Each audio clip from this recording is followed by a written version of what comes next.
The Tenere 700 has been a hot seller for Yamaha ever since it was introduced back in 2020, and rightly so, with a brilliant chassis that makes it a genuine off-roader, and also a simple and affordable approach to the build. But fast forward to 2024, and we've actually got now 6 different variants of the T7 listed on the Yamaha website, all with their own distinct specs and flavors. So which one is the right one for you? Well, to help you choose, we'll go through each of them in price order ascending to find out, and then at the end, I'll tell you my personal pick. So coming in at £10,116, we've got the bog standard Tenere 700, and so if you've got your heart set on a brand new Tenere, but you want to keep the budget as tight as possible, then that's the first reason to go for this one. And still, you get all the same fundamentals as the other bikes on this list. The brilliant CP2 parallel twin engine, for example, which has a lively, playful character, a rasping snarl at the exhaust, and a decent 72 horsepower peak on tap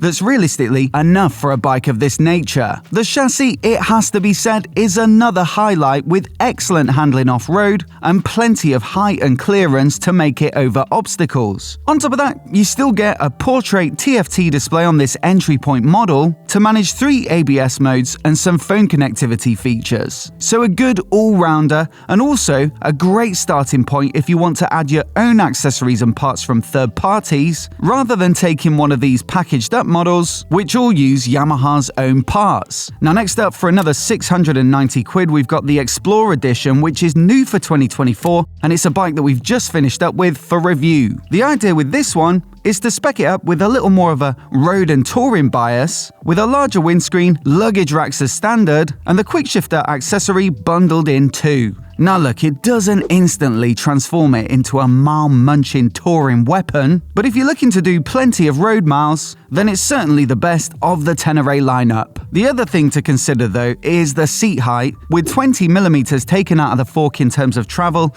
and 20mm out of the shock as well. Combined, that helps to take 15mm off the seat height versus the standard bike, and that brings it in at 860mm. Now of course, you will sacrifice a little bit of the off-road ability, but if you're a shorter rider looking for a Tenere, then this might well be the one to go for. Admittedly, it is still on the tall side for a lot of riders, but at 5'9" or 175 centimeters, I found it fairly manageable. Plus, with Yamaha dropping the suspension in-house, you won't be messing around with low seats or lowering kits that could negatively affect the bike's ergonomics or the handling. Lastly on this one, even if you're not planning on using the Tenere as a tourer, you might still fancy the quick shifter and the tall screen or maybe a low seat. So it's worth checking what you'd be spending on accessories on their configurator and seeing if this one makes more sense financially as a starting point. By my calculations, it's about 160 quid cheaper than fitting all of the equivalent accessories individually to the standard bike. And look, think of all the other things you could spend that money on: parts, accessories, gear,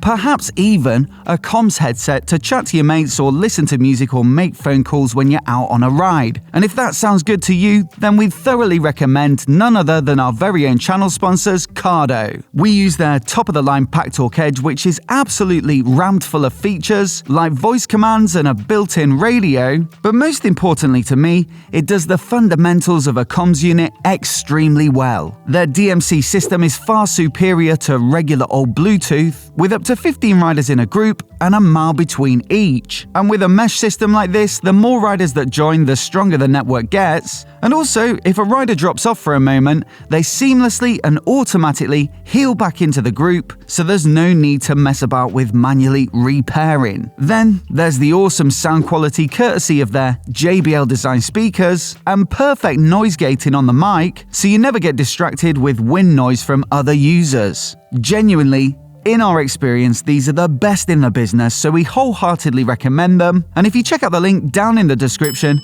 you'll also find down there a discount code specifically for our viewers. So once again, a huge thanks to Karoos for their support. And with that, on to the next Tenere. This one, the Tenere 700 Extreme, is only £100 more than the Explorer edition, and yet it represents a totally different use case. In fact, it's pretty much the opposite, because rather than 20mm less suspension travel, with this one, you've actually got 20mm more, giving 230mm total up front and 220 on the shock. And not only that, but the KYB fork gets upgraded internals with a Kashima low-friction coating and full adjustability along with the shock. So if you're the sort of rider who's realistically going to be doing more off-roading than on, then this could well be the one to go for. There is, however, one caveat, and it's that it does, of course, lift the seat height, and whereas the standard T7 was already pretty tall at 875mm, this one is an absolute beast at 910. So I think it's fair to say that only the tall or those who are extremely comfortable with tall bikes need apply. On top of that, you've got some lightweight titanium off-road specific grippy pegs, a high-level front mudguard with a bit of that dirt bike look, and a flat one-piece rally seat which will help the rider move around the bike more freely. But look, having tried that KYB suspension off-road at the Yamaha Adventure Center on the World Raid model that we'll get onto in a moment, and also having switched back and forth with the standard bike, I'd say the step up in ride quality and the confidence that it gives you is worth the extra cost alone,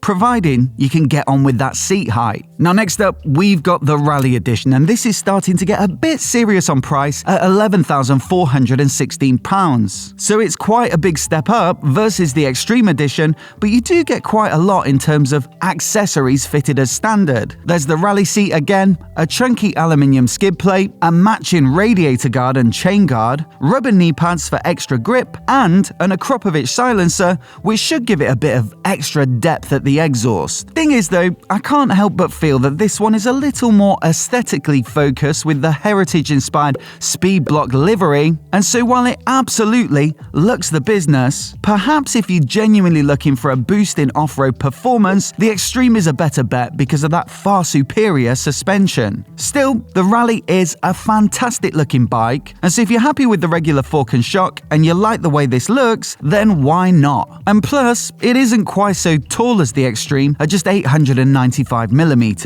Thing is though, for £11,916 you could get yourself the World Raid Edition, and it does bring some interesting practical features. One is the same longer, better suspension as the Extreme, but the other is a much bigger fuel tank. You see, the standard bike gets 16 litres, and while it is fairly efficient on fuel and so it's not too bad on range, the dual filler, long, side-mounted tanks on the World Raid boost it by a whopping 7 litres for a grand total of 23. That gives it some pretty serious distance ability, and so if you're looking for an adventure bike that can properly off-road and also carry you a long way between stops, then there are a few that do it quite so well as the World Raid. On top of that, you've still got the rally seat as well. There's a steering damper for some extra stability which you don't get on some of the other bikes, and also a reworked airbox which has a forward-facing intake to prevent the ingress of debris from the rear wheel, especially when off-roading. Now, like I say, I rode this one last year and I was super impressed and didn't especially feel the extra weight, but really did like the extra suspension. Top of the tree though, and the most expensive by far, is the World Rally Edition, which gets the absolute works thrown at it. Think of pretty much everything that we've spoken about in this video, all the best bits, well, the World Rally gets them all.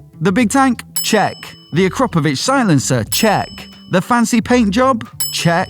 Upgraded suspension and a steering damper? You bet. But thing is, to ride, I don't see this as being vastly different from the World Raid, and the area where it really is a step up is more so the quality of finish and the extra little accessories. Overall, it does look like a fantastic package, but the only downside, it has to be said, is that price, which puts what is still a fairly simple and modestly powered bike up into the sort of price range where you can get some pretty serious equipment elsewhere. You could, for example, get a KTM 890 Adventure or a Husqvarna Norden 901, plus some change, and you're not too far off a fully decked out Tiger 900 Rally Pro from Triumph, or even a Ducati Desert X. But look, I think the thing is, some riders might enjoy the simplicity of the Tenere, with 3 ABS settings being the most advanced rider race to speak of, and those same riders might also feel like 72 horsepower is enough, which it arguably is if you're mainly off-road. But really, I think this is one for the most dedicated of Tenere 700 fans who want the best of the best specifically and only from this lineup and are willing to pay the price for it. As always though, I'd love to know which bike you'd pick, so do let me know down in the comments below. And for me, the World Raid always sticks in my head as a great bike off-road, and the extra range makes it quite appealing too. So I think that would be my pick, although it would pain me slightly to turn down that super cool paint job on the Rally model. But like I say, let me know your pick, and also if you want to see more of the best new adventure bikes for this year, then I'll put our full rundown on the screen now so you can give it a click and give it a watch in case you haven't already. Hit subscribe as well if you've not already to see more of the latest motorcycle news and reviews right here on YouTube. Many thanks for watching today, and we'll see you in the next video.